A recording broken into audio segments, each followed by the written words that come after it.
ठीक है। इसलिए जो महत्व है वस्तु का वो अनभ्यस्त दशा में है कि भाई पूछो पूछो पूछो भाई किसी से। अभ्यस्त दशा में फिर कोई किसी का महत्व नहीं देखते, हम सब ज्ञानी हैं। तो ऐसा अभ्यस्त दशा अनभ्यस्त दशा। अब विषयों में क्यों रुचि जाती है कि चित्तवृत्तान बोध सर्वस्य काम भोग बंध का एक सुमरण सुलभ तस्सा। तो एक विभक्त भाव है वो सुलभ नहीं, अभ्यस्त नहीं है, इसलिए आदमी को थकान होती है। और अभी यहाँ भोजन पानी की बात छेड़ देना, इस लोग सब महापंडित बन जाएंगे। फिर हमारा ये पिंडी है ना, सब स्वर्ण राजा निकलेगा। अभ्यस्त दशा है। एक दिन बड़ौद में क्या हो गया था मुझे पता ही नहीं था, इन लोगों का अभ्यस्त दशा। अरे सोना तो बोले अभ्यस्त दशा है। आप देखो वो क्या कह रहे, सुना मतलब क्यों कौन सुनना चाहते जब पे। यहाँ दो प्रकार के अनुमान की व्याख्या की गई। अब अनुमान के अंग हैं, तो जो अनुमान के अंग हैं उन्हें विशेष समझना चाहिए। पहले अंग अभी बचा है विषय तद वचन भी रही तत्व परात्मा मानवीय। तो जो वचन है ना उनको भी उपचार से प्रार्थना कहा गया। जैसे कि आपने पूछा किसी व्यक्ति से ये सुगंध आ रही है धूप की, क्या है? पुलिया जैन मंदिर है ना, वहां पर पूजा विधान चल रहा है इसलिए सुगंध आ रही है। तो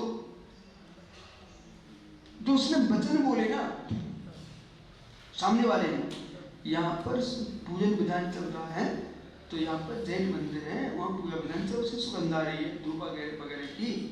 अच्छा, तो वचन तो हेतु था, तो उसके ज्ञान कराने से वचन हेतु बन गए। संकेत से भी कर सकता है, तो बचने से बोला तो पराक्रम योग्य हो, उनको भी पराक्रम मानवी कहा गया। हम लोग गहरे में जाएंगे ना तो वास्तव में मध्य ज्ञान का विषय है। तो स्वार्थानुमान परार्थानुमान दोनों ही ज्ञान आत्मा का धर्म है। स्वार्थानुमान भी परार्थानुमान भी। अब जो स्वार्थ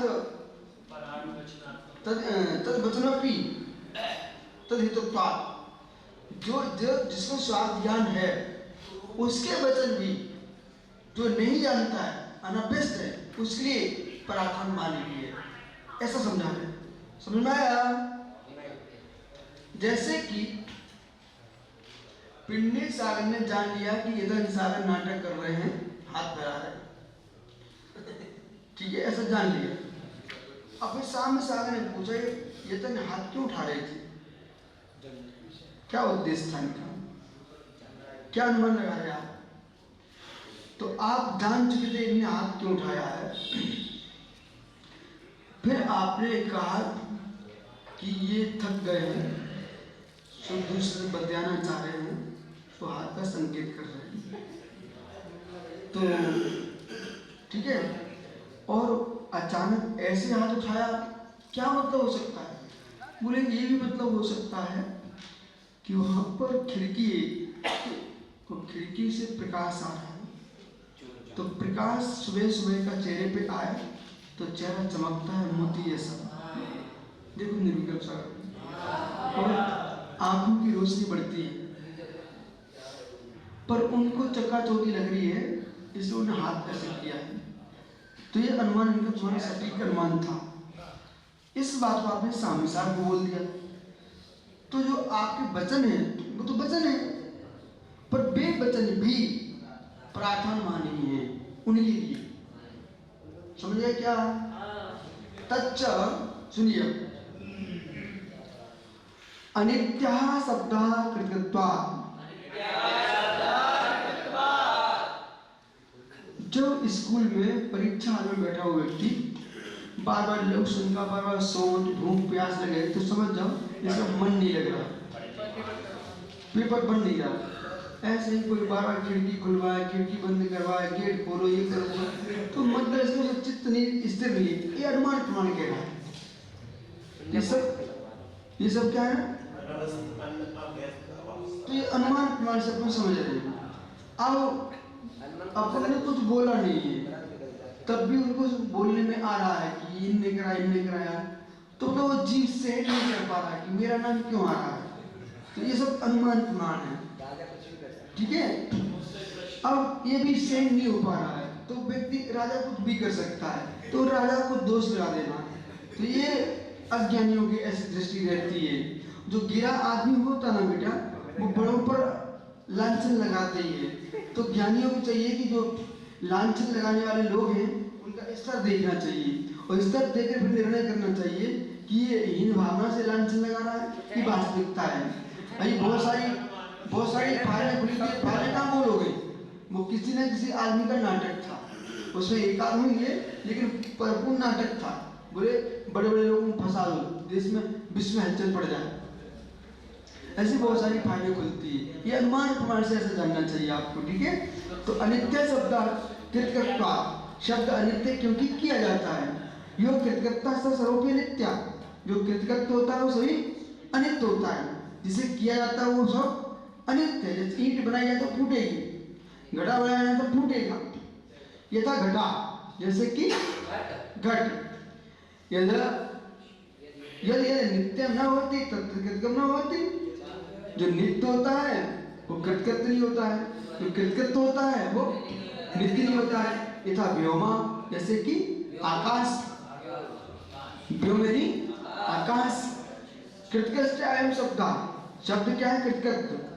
तस्मात् अनित्य इति, शब्द कृतकृत है इसलिए अनित्य है।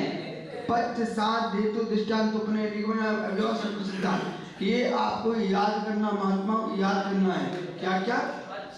पच्च साध्य हेतु दृष्टांत उपनय निगमन, ये 6 अवयव हुए किसके? अनुमान के। क्या?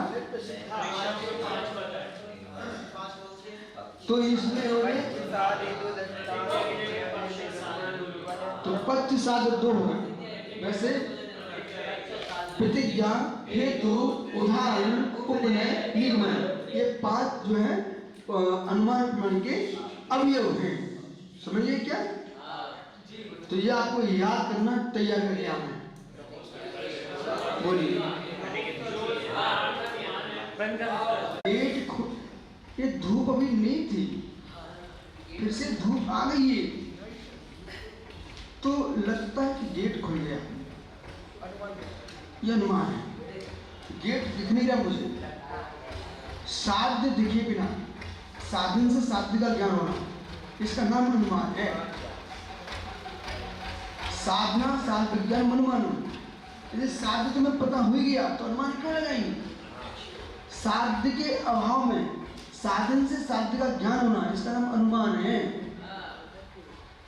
तो अब ज्यादापन दृष्टांत में क्यों समय हो जाता है? खिड़की, गेट खुल गया, इसे धूप आने लगी, इसका परिणाम यही है। भाई बंद करना इसको, धूप चली गई, तो धूप गई, इसका मतलब है कि किसने गेट बंद कर दिया। ये अनुमान है, समझे? ओम नमस्ते। शेष ये पूरे कल आपको याद करके आना है।